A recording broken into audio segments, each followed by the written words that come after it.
قل يا عبادي الذين أسرفوا على أنفسهم لا تقنطوا من رحمة الله. بسم الله الرحمن الرحيم. السلام عليكم ورحمة الله وبركاته.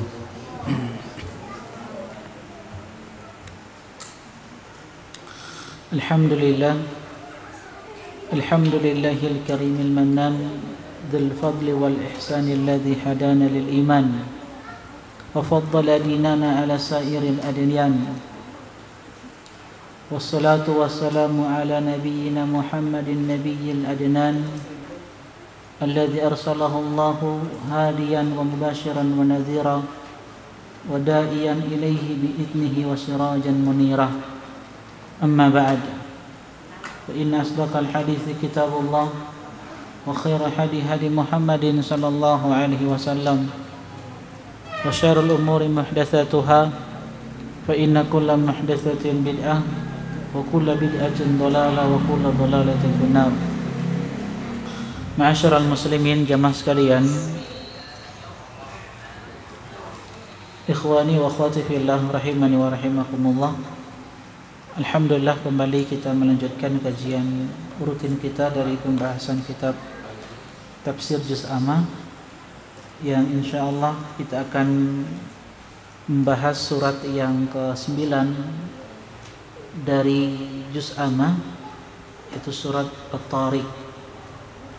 Dan pada pertemuan sebelumnya kita sudah selesaikan surat yang ke-8 dari surat Juz Amma, yaitu surat Al-Buruj. Jemaah sekalian, ikhwani wa akhwati fillah rahimani wa rahimakumullah, surat At-Tariq ini adalah surat Makkiyah, surat yang diturunkan kepada Nabi kita Muhammad sallallahu alaihi wasallam sebelum beliau melakukan hijrah atau berhijrah ke kota Madinah. Dan ada satu hadis yang menunjukkan kepada kita bahwa surat At-Tariq ini adalah betul-betul surat Makkiyah yang diturunkan kepada Nabi kita sallallahu alaihi wasallam sebelum berhijrah ke kota Madinah.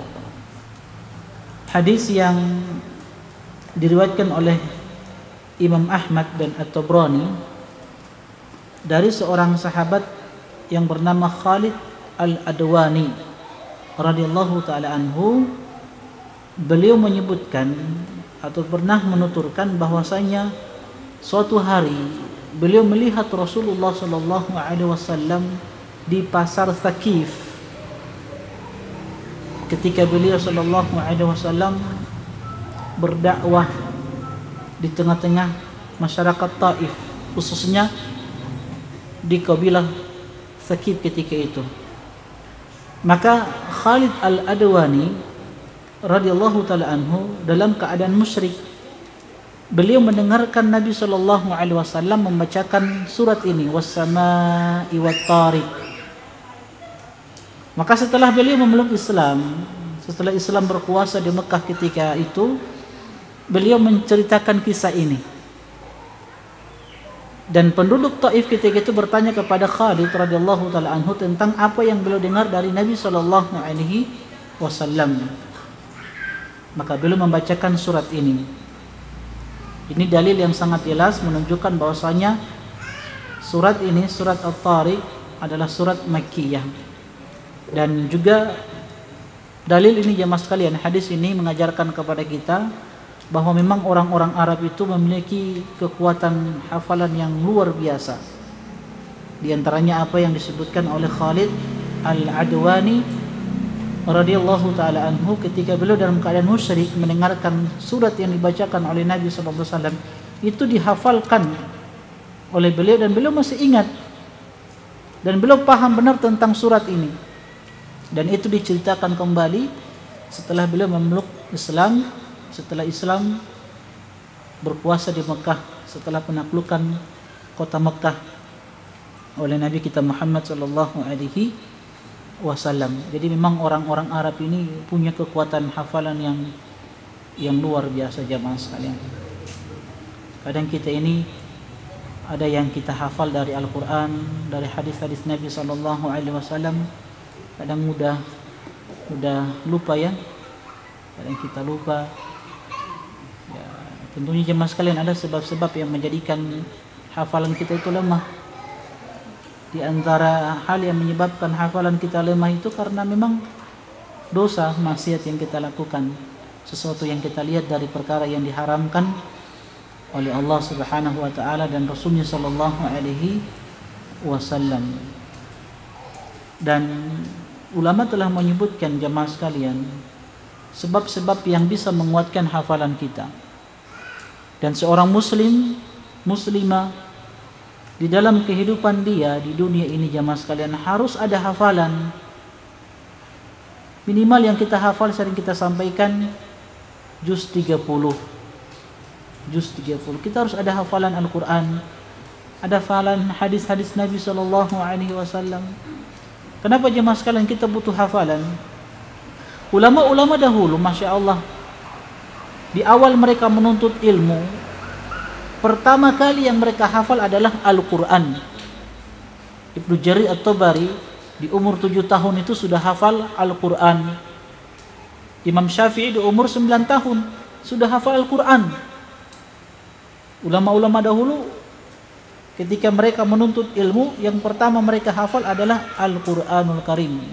Ya, sekali lagi kita sebagai seorang penuntut ilmu, apalagi menisbatkan diri kepada manhaj yang mulia ini, kita mengaku sebagai pengikut Muhammad SAW, minimal ada ayat-ayat Allah yang kita hafal.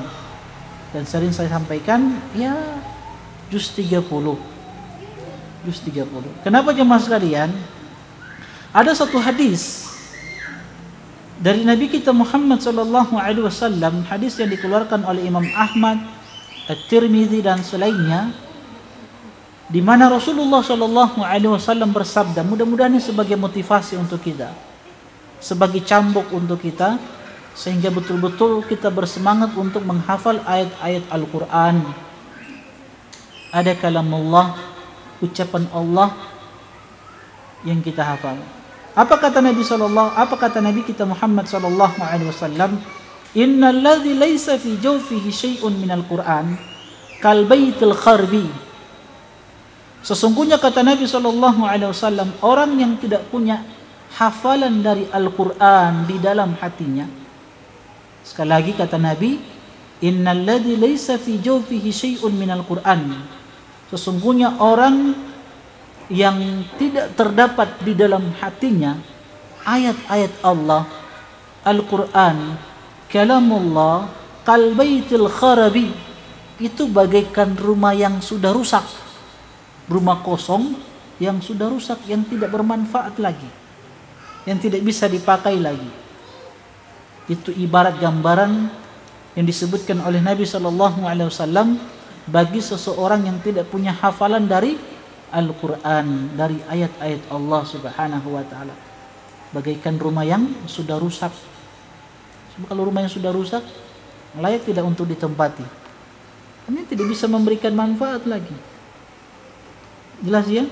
Jangan sampai kita sebagai seorang muslim, kemudian hati kita tidak terisi dengan ayat-ayat Allah Subhanahu wa ta'ala, sehingga itu tidak memberikan pengaruh di dalam kehidupan kita, tidak memberikan hal-hal yang baik di dalam kehidupan kita. Karena orang punya Al-Quran itu di dalam hatinya, itu bisa memberikan pengaruh yang luar biasa. Itu terlihat dari akhlak dia,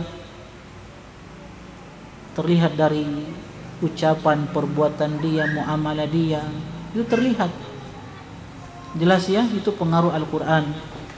Jadi Nabi SAW sudah sebutkan bahwa orang yang tidak punya Al-Quran di dalam hatinya itu bagikan rumah yang kosong, rumah yang rusak. Dan rumah kosong itu kan tempatnya apa? Tempatnya para jin, syaitan senang di tempat-tempat yang kosong, yang rusak. Nah, itu jemaah sekalian ya, yang disebutkan oleh Nabi kita Muhammad SAW. Dan surat ini jemaah sekalian, surat At-Tariq ini sering dibacakan oleh Nabi SAW pada dua solat.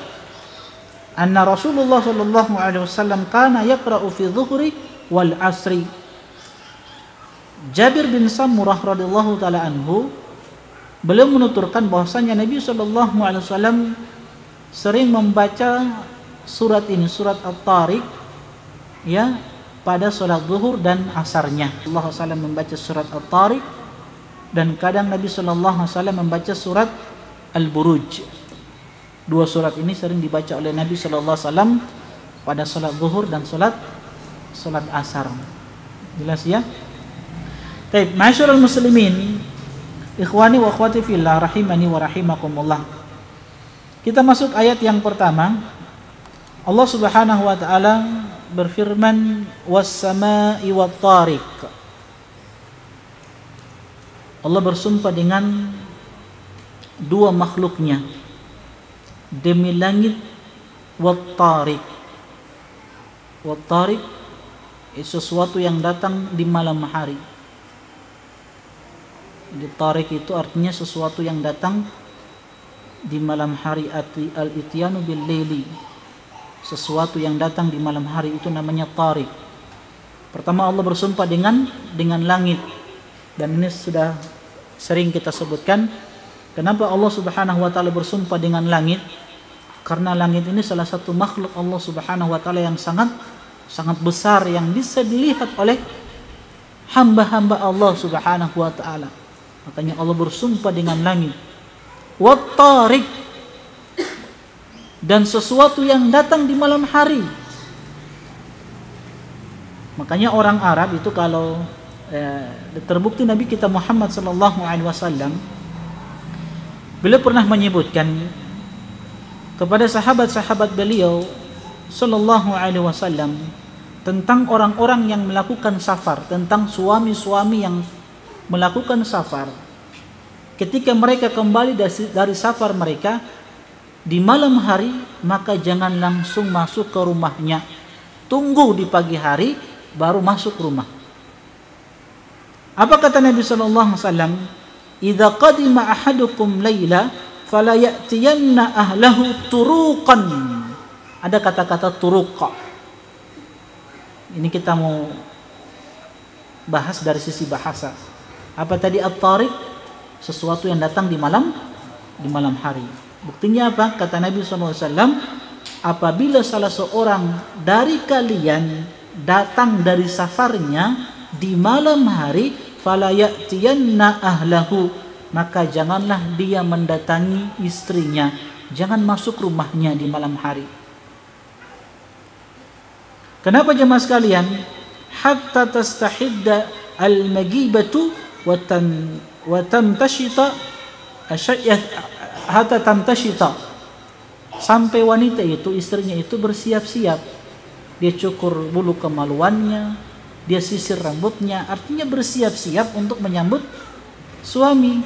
Kenapa Nabi sallallahu alaihi wasallam melarang seorang suami yang datang dari safarnya di malam hari untuk tidak langsung masuk ke dalam rumahnya? Karena jangan sampai dilihat istrinya dalam keadaan acak-acakan. Yang itu akan membuat rumah tangga mereka tidak bagus. Ketika suami pulang, harusnya disambut dengan penampilan yang mantap, tapi didapati istrinya dalam keadaan acak-acakan, sehingga suaminya mungkin marah. Tapi ini sunnah yang kata para ulama hanya berlaku di zaman dulu. Karena zaman dulu kan tidak secanggih zaman kita. Kalau kita kan sekarang Masya Allah, ya komunikasi luar biasa, ada SMS, ada WhatsApp, ya komunikasi mudah saat ini. Jadi ini sunnah untuk orang-orang terdahulu. Orang-orang terdahulu kan sulit untuk komunikasi, apalagi di malam hari. Kenapa disuruh datang di pagi hari, di siang hari?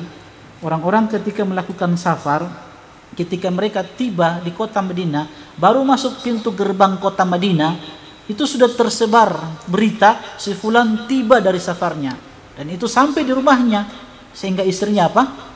Bersiap-siap untuk melayani sang suami. Jadi Nabi SAW melarang, sekali lagi ya, Nabi SAW melarang seorang suami yang pulang dari safarnya di malam hari untuk tidak langsung datang ke rumahnya, jangan sampai dia dapati istrinya dalam keadaan acak, dalam keadaan tidak berpenampilan yang bagus, sehingga Nabi SAW ingin menutup ya celah pintu terjadinya keretakan di dalam rumah tangga. Dan inilah syariat kita jemaah sekalian. Islam itu berusaha untuk menutupi perkara-perkara yang bisa merusak keharmonisan di dalam rumah tangga, sehingganya ada sunnah-sunnah yang telah diajarkan oleh Nabi SAW di dalam menggauli istri. Antum sudah tahu kan sunnah-sunnah di dalam menggauli istri? Maksudnya di dalam bermuamalah dengan pasangan kita. Apa salah satu sunnah yang diajarkan oleh Nabi SAW di dalam bergaul dengan istri kita, dengan pasangan kita? Siapa yang tahu jemaah sekalian? Yang sudah berkeluarga. Apa salah satu sunnah yang diajarkan oleh Nabi di dalam bergaul dengan pasangan kita? Bagaimana sunnah yang diajarkan oleh Nabi? Seorang suami menggauli istrinya, bergaul dengan istrinya di dalam rumah tangganya. Satu saja. Apa itu? Suami harus tahu ini. Suami harus tahu. Kalau ingin rumah tangganya harmonis, sakinah, mawaddah, warahmah, harus tahu sunnah-sunnah seperti ini. Kadang kita dapati ada ikhwan yang baru nikah, ya belum lama nikah, akhirnya sudah mulai terjadi percecokan di dalam rumah tangga. Istri mulai membangkang kepada suami, mulai mengangkat suara di hadapan suami, ya sudah lancang, sudah mulai menentang suami. Buktinya apa? Dia angkat suaranya di hadapan suami. Ini belum setahun, baru berapa bulan menikah. Kan seperti itu. Seorang suami juga seperti itu. Baru beberapa bulan menikah dengan istrinya, mulai terlihat tabiat dia, akhlak dia. Mulai memukul, mulai mengucapkan kalimat-kalimat yang di dalam syariat sesuatu yang fatal. Apa jemaah sekalian? Salah satu sunnah di dalam menggauli istri kita,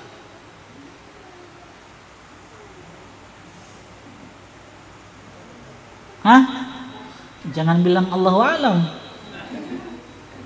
Untuk ini apa salah satu sunnah di dalam bergaul dengan istri kita?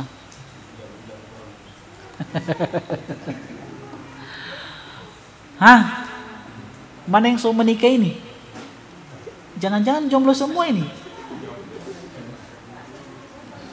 Apa?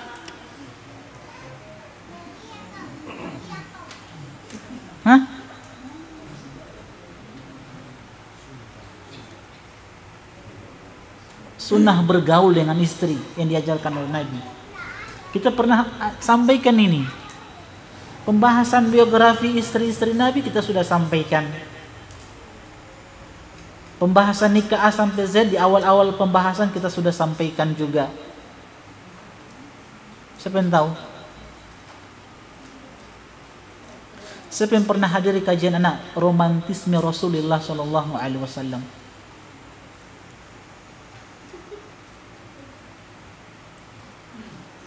Apa kata Ibunda Aisyah ketika mensifati Nabi kita Muhammad SAW? Kata Ibunda Aisyah, kana Rasulullah SAW idza dakhala baitahu bada'a bisiwak. Nabi SAW kalau ingin masuk rumah, Nabi mulai dengan apa? Dengan bersiwak.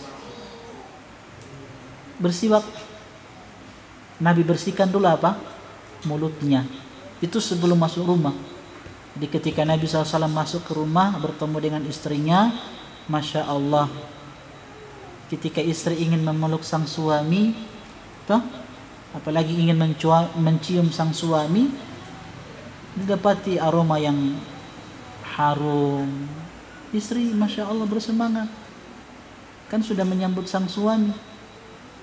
Ini kalau misalkan antum masuk rumah, antum tidak bersiwak atau tidak, taruhlah misalkan antum safar, antum di mobil, antum tertidur di mobil kan misalkan, kan begitu. Pas tiba di rumah, istri sudah menyambut, sudah dengan pakaian yang luar biasa. Dia langsung peluk antum, ingin mencium antum.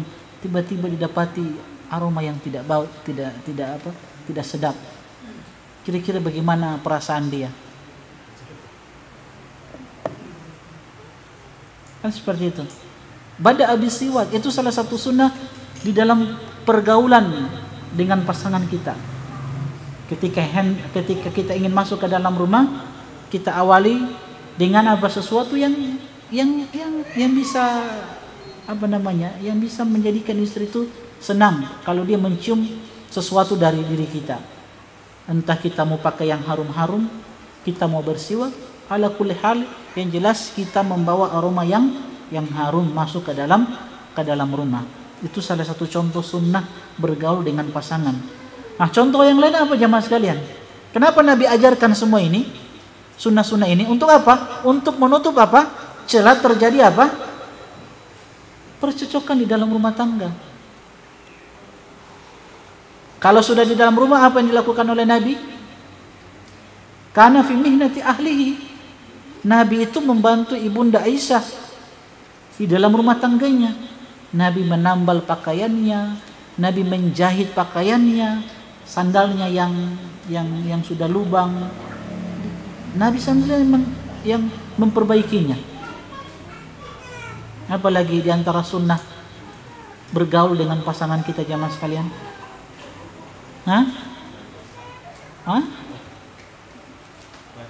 Mandi bersama itu yang antum hafal ya. Mandi bersama, betul. Itu salah satu sunnah Rasul, bergaul dengan pasangan kita, mandi bersama, mandi dalam satu apa namanya itu? Satu ina, kalau bahasa Arabnya ina. Satu apa? Satu bak. Satu bak, mandi bersama. Apa lagi di antara sunnah Nabi? Sunnah bergaul dengan istri. Selain mandi satu ina, satu bak, apa lagi?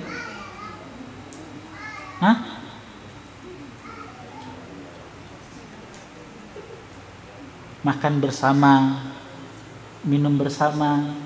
Nah itu.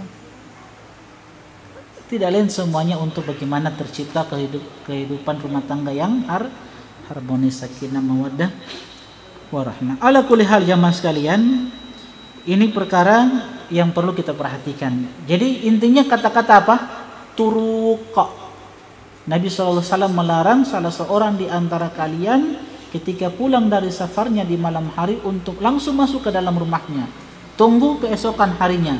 Tapi ingat, ini sunnah untuk orang-orang terdahulu. Kalau kita kan alhamdulillah sudah ada komunikasi, bisa kita kabarkan. Jadi sebelum tiba di rumah, kalau kita safar, kabarkan ke istri. Jangan antum kasih surprise begitu, tidak boleh. Surprise begitu, tiba-tiba dia belum mandi, masih bau-bau bawang putih. Kan begitu, harus kasih kabar. Anak di perjalanan pulang ke rumah, sejam lagi anak tiba di rumah. Supaya dia sudah persiapkan dirinya, kan begitu. Jadi jangan kasih kejutan ya. Itu menyelisihi sunnah Nabi SAW. Jadi kabarkan ke istri, jelas ya, supaya dia bersiap-siap. Baik jemaah sekalian, ikhwani wa akhwati fillah rahimani wa rahimakumullah. Jadi Allah Subhanahu wa taala berfirman, was-sama'i wat-tariq, wa ma adraka mat-tariq. Tahukah kamu apakah yang datang pada malam hari itu? An-najmus tsaqib. Nah, ternyata yang datang di malam hari itu adalah bintang yang bersinar tajam. Jadi Allah bersumpah dengan langitnya, dan Allah Subhanahu wa taala bersumpah dengan bintang yang datang di malam hari yang memberikan pancaran yang luar biasa, yang tajam menembus langit. Itu namanya tsaqib, an-najmus tsaqib. Nah, Allah Subhanahu wa taala bersumpah dengan dua makhluknya ini, langit dan bintang, untuk menegaskan satu perkara ini, in kullu nafsin lamma 'alaiha hafid, bahwa setiap orang itu pasti ada yang menjaganya. Siapa itu jamaah sekalian? Sebagaimana yang telah berlalu pada penjelasan surat Al-Infitar, di mana Allah Subhanahu wa taala berfirman, wa inna 'alaikum lahafidhin kiraman katibin ya'lamuna ma taf'alun. Ternyata ada malaikat-malaikat yang senantiasa mengawasi kita, mencatat apa yang kita perbuat, apa yang kita ucapkan. Itu maksudnya in kullu nafsin lamma 'alaiha hafid. Setiap jiwa, setiap orang pasti ada penjaganya. Ada malaikat-malaikat Allah Subhanahu wa taala yang senantiasa mencatat yang mereka perbuat, apa yang mereka ucapkan. Jelas jemaah sekalian? Makanya di dalam kehidupan ini sering kita sampaikan pada pembahasan sebelumnya, dan kita akan tegaskan lagi bahwa apa yang kita ucapkan, apa yang kita perbuat itu semua akan dimintakan pertanggungjawaban oleh Allah Subhanahu wa taala. Di dalam berkomentar juga akan dimintakan pertanggungjawaban. Di dalam menyampaikan berita-berita akan dimintakan pertanggungjawaban oleh Allah Subhanahu wa taala. Sehingganya ketika kita mendengarkan berita, jangan langsung kita sebarkan berita tersebut. Sebelum kita cross check, kita tabayun dulu. Ya ayyuhalladzina amanu in ja'akum fasikum binaba'in fatabayyanu. Wahai orang-orang yang beriman, apabila datang kepada kalian orang fasik, dia membawa sebuah berita, fatabayyanu, cross check dulu, tabayun dulu. Antusibu qauman bijahalatin fatusbihu ala ma fa'altum nadimin. Kenapa kita harus cross check? Kita tabayun dulu berita tersebut. Jangan sampai kita timpakan satu musibah kepada satu kaum, sehingga kita yang menyesal terhadap apa yang kita lakukan. Makanya dapat berita, jangan langsung kita sebarkan berita-berita hoax yang tidak benar, apalagi di zaman ini yang saat ini kita lagi ditimpa musibah, ya, sebuah penyakit yang membahayakan, virus corona. Dapat berita, apalagi berita yang tidak benar, langsung kita sebarkan berita-berita hoax tentang virus corona. Kan banyak kita dapat berita-berita yang tidak benar tentang virus corona. Di antaranya yang kita dengar saat ini, berita-berita yang tidak benar, katanya virus corona itu akan sembuh dengan bawang putih. Begitu ya, bawang putih ya, betul ya? Nah, bawang putih tambah kecap. Ada yang mengatakan bahwasanya virus corona itu dia menular melalui handphone Xiaomi. Kenapa handphone Xiaomi? Kalau handphone lain tidak menular insya Allah, apalagi Samsung, apalagi iPhone. Kenapa Xiaomi? Karena dari Cina. Iya, serius ini ada berita-berita seperti itu. Katanya virus corona itu dia menyebar melalui handphone Xiaomi. Yang punya Xiaomi, hati-hati antum.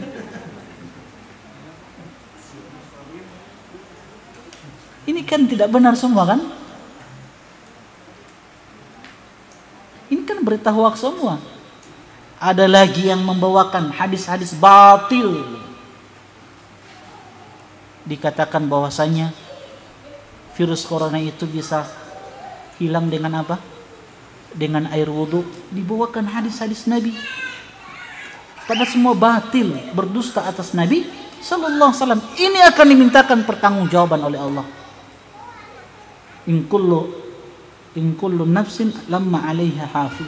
Dimintakan pertanggungjawaban oleh Allah Subhanahu wa taala. Ada lagi yang berfatwa. Katanya corona itu takut jamaah. Kita kirim jamaah ke wilayah yang ada coronanya. Ini kan bahaya ini. Ini kan fatwa ngawur kan? Masa corona takut jamaah? Kalau kita datangi satu wilayah yang ada wabah, dengan jamaah kita insya Allah corona hilang. Coba saja pergi di sana. Ini dimintakan pertanggungjawaban di fatwa dari ustadz ini. Mintakan pertanggungjawaban. Bayangkan kalau misalkan jamaahnya kan samina wa ta'na kan? Kalau misalkan jamaahnya pergi ke satu wilayah yang sudah terjangkiti oleh wabah virus corona, nah kira-kira bagaimana? Kalau semuanya tertular, Ini yang memberikan fatwa dimintakan pertanggungjawaban di hari kiamat nanti. Jadi yang menerima berita dan yang ingin menyebarkan, fatabayyanu, cross check dulu. Jelas ya, tabayun dulu. Jangan langsung ditelan mentah-mentah, langsung disebarkan. Bahaya jamaah sekalian. Akan dimintakan pertanggungjawaban oleh Allah Subhanahu wa ta'ala. Makanya pentingnya kita ini berilmu jamaah sekalian. Kemudian kata Allah Subhanahu wa ta'ala, falyanzuril insanu mimma khuliqa. Dan hendaklah setiap manusia melihat, memperhatikan dari apa dia diciptakan. Khuliqa mimma indafiq. Manusia itu diciptakan dari air mani yang terpancar. Di Allah perintahkan setiap manusia, setiap hamba Allah itu senantiasa memperhatikan, mentadaburi, melihat dari mana dia diciptakan. Jadi ini ayat jamaah sekalian, ayat yang menyebutkan falyanzurul insanu mimma khuliqa. Khuliqa mimma indafiq. Yakhruju min bainis sulbi wat tara'ib. Yang keluar dari antara tulang punggung dan tulang dada.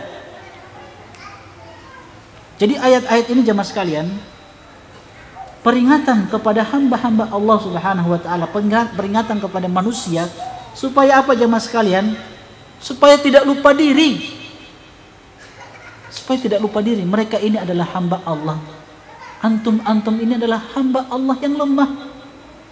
Setinggi apapun pangkat jabatan yang Anda miliki, Anda itu tetap Abdullah, tetap hamba Allah, tidak akan berubah status antum. Tidak akan berubah. Setinggi apapun gelar, mau profesor, doktor, setinggi apapun jabatan yang antum dapatkan, tidak akan berubah status, tetap Abdullah, hamba Allah. Jelas ya?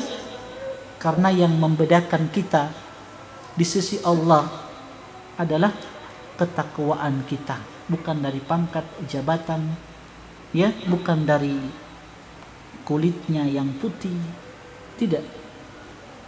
Makanya Allah perintahkan kita untuk apa? Senantiasa mentadaburi, merenungi, melihat dari mana kita diciptakan. Diciptakan dari air mani, sesuatu yang hina, mimma'in mahin, sesuatu yang hina, sesuatu yang air mani. Kalau itu kena di tubuh kita, kita itu jijik dengan air tersebut. Ada yang senang dengan air mani? Ada yang suka? Hah? Jangankan air mani orang lain, air mani sendiri saja, kalau kena di tubuh kita, itu kita jijik, kita tidak suka. Nah, kita dari air itu. Nah, apa yang kita mau banggakan, apa yang kita mau sombongkan? Jelas ya? Jadi ayat-ayat ini, falyanzuril insanu mimma khuliqa, khuliqa mimma indafiq, yakhruju min bainis sulbi wat tara'ib. Ini ayat-ayat peringatan dari Allah kepada hamba-hambanya supaya tidak lupa diri. Jangan sombong, apalagi yang punya pangkat jabatan. Terkadang kalau sudah punya pangkat jabatan itu menjadi penghalang seseorang untuk belajar ilmu agama. Orang kalau sudah punya pangkat jabatan, sudah punya kepemimpinan, kadang ini menjadi penghalang bagi dia untuk menuntut ilmu. Rata-rata seperti itu. Dia sudah jadi wali kota, dia sudah jadi gubernur, dia gengsi mau duduk di majelis ilmu, apalagi yang hadir orang-orang miskin. Terkadang jadi penghalang jabatan itu untuk menuntut ilmu. Jelas ya? Jadi ayat ini mengajarkan kepada kita untuk tidak sombong, tidak bangga diri, dan tidak menghinakan orang lain disebabkan apa yang kita miliki. Imam Al-Hasan Al-Basri, beliau pernah mengatakan, kaifa yatakabbaru man kharaja min sabilil bauli marrataini. Bagaimana bisa seseorang itu sombong padahal dia keluar dari jalur air kencing sebanyak 2 kali. Sekali lagi kata beliau, bagaimana bisa orang itu sombong padahal dia keluar dari jalur air kencing sebanyak 2 kali. Pertama dia keluar dari kemaluan bapaknya, kemudian yang kedua keluar dari kemaluan Ibunya, ketika ibunya melahirkan dia. 2 kali dia keluar dari jalur air kencing. Nah, bagaimana bisa dia sombong? Itu kata Imam Al-Hasan Al-Basri rahimahullah ta'ala. Jadi apa yang kita mau sombongkan jamaah sekalian? Sedangkan kita adalah manusia yang diciptakan dari air yang hina. Alam nakhluqkum min ma'in mahin. Bukankah kami ciptakan kalian, kata Allah, min ma'in mahin, dari air yang hina. Dan ayat ini yang kita sebutkan, falyanzuril insanu mimma khuliqa mimma indafiq yakhruju min bainis sulbi wat tara'ib. Di ayat yang lain, alam nakhluqkum min ma'in mahin. Nah, ayat-ayat ini jamaah sekalian juga membantah sufi yang mereka mengatakan bahwasanya Nabi kita Muhammad sallallahu alaihi wasallam manusia yang tercipta dari cahaya.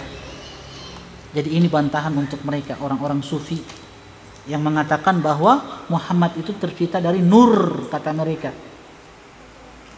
Mereka bersandarkan dengan hadis yang batil, yang tidak benar. Itu keyakinan mereka, orang-orang sufi, bahwasanya Muhammad sallallahu alaihi wasallam tercipta dari cahaya. Ini bantahannya, ayat ini sudah membantah sangat jelas. Nabi kita Muhammad sallallahu alaihi wasallam manusia yang mana Allah Subhanahu wa taala ciptakan sebagaimana manusia yang lain. Ya, beliau sallallahu alaihi wasallam diciptakan oleh Allah Subhanahu wa taala yang beliau sama dengan manusia yang lain, keluar dari kemaluan bapaknya Abdullah dan keluar dari kemaluan ibundanya Aminah, sebagaimana manusia yang lain. Cuman beliau sosok yang dimuliakan oleh Allah Subhanahu wa taala, diberikan wahyu, diberikan risalah. Innama ana basyarun mithlukum yuha ilayya. Katakanlah wahai Muhammad bahwasanya innama ana basyarun mithlukum, sesungguhnya aku ini adalah bashar, manusia seperti kalian. Cuman bedanya saya dengan kalian, yuha ilayya, aku dapat wahyu, itu saja. Jadi beliau sallallahu alaihi wasallam manusia sebagaimana manusia yang lain diciptakan dari air yang hina. Ini juga membantah siapa? Kelompok sufi yang terlalu gulu kepada Nabi kita Muhammad sallallahu alaihi wasallam. Jemaah sekalian, sebelum kita lanjutkan beberapa ayat yang ke-8 dan ayat seterusnya, mungkin kita akan tutup dengan sedikit nasihat berkaitan dengan virus corona ini. Sering Ana sampaikan bahwa hal yang penting untuk menyikapi musibah ini, jangan sampai kita termasuk orang-orang yang terlalu ekstrim, berlebih-lebihan di dalam menyikapi virus corona ini sehingga terlalu panik, dan tidak juga seperti kelompok yang terlalu meremehkan yang namanya virus corona. Kita ahlu sunnah itu berada di pertengahan, ya. Nah, berkaitan dengan virus corona ini kita sudah sering sampaikan dan mungkin antum sudah sering dengarkan nasihat-nasihat para ulama. Pertama, bertawakal, gantungkan hati kita kepada Allah Subhanahu wa taala. Jangan terlalu panik. Dan musibah ini menguji keimanan kita terhadap takdir Allah Subhanahu wa taala. Banyak berdoa, khususnya perkuat dengan zikir pagi dan petang. Bismillahirrahmanirrahim, la yadurru ma'asmihi syai'un fil ardi wala fis sama. Ketika kita turun dari rumah, kita ucapkan bismillahi tawakkaltu 'alallahi la haula wala quwata illa billah. Apa keuntungannya? 3 keuntungannya kata Nabi. Hudita wa wukita wa kufita. Engkau dapat hidayah pada hari itu, engkau dilindungi ketika itu, hari itu, dan engkau dicukupkan di hari itu. 3 keuntungan yang didapatkan bagi orang yang membaca kalimat ini, bismillahi tawakkaltu 'alallahi la haula wala quwata illa billah. Ketika dia turun dari rumahnya, entah dia mau ke masjid, entah itu mau ke tempat kerjanya, entah dia mau ke kampusnya, ke sekolahnya, jangan lupa zikir-zikir yang telah diajarkan oleh Nabi sallallahu alaihi wasallam. Dan kita tempuh sebab-sebab yang lain, di antaranya ya jaga tubuh kita dengan mengkonsumsi hal-hal yang bermanfaat, kemudian tinggalkan atau jauhi tempat-tempat yang ramai, ya, tempat-tempat orang berkumpul di situ, di dalamnya yang banyak orang di situ, seperti mal-mal, pasar. Kalaupun mau ke pasar ya jangan juga berlama-lama di pasar. Kalau mau ke pasar, kemudian nasihat anak, jangan terlalu bersafar, banyak safar ya, keluar daerah, ya, lebih baik diam diri saja di Gorontalo, ya. Untuk masalah sholat maghrib, antum bertanya bagaimana dengan sholat berjamaah di masjid? Apa kita mau sholat berjamaah di masjid? Bagaimana kita melaksanakan sholat Jumat tidak? Atau bagaimana? Nah, untuk sholat berjamaah di masjid mau ditiadakan atau sholat Jumat, kita tunggu keputusan MUI Provinsi Gorontalo dan pemerintah Provinsi Gorontalo. Ya, kalau sudah ada arahan perintah dari pemerintah Provinsi Gorontalo dan sudah dikeluarkan fatwa dari MUI Provinsi Gorontalo, maka kita ikuti. Jelas ya? Dan Gorontalo masih terbilang aman ya. Masih, walaupun tetap kita berhati-hati. Kita tempuh hal-hal yang bisa menyelamatkan kita. Jadi jangan terlalu panik, jangan terlalu gulu, dan jangan juga terlalu meremehkan yang namanya virus corona. Jadi sebisa mungkin kita hindari. Jadi terkait dengan kajian saya,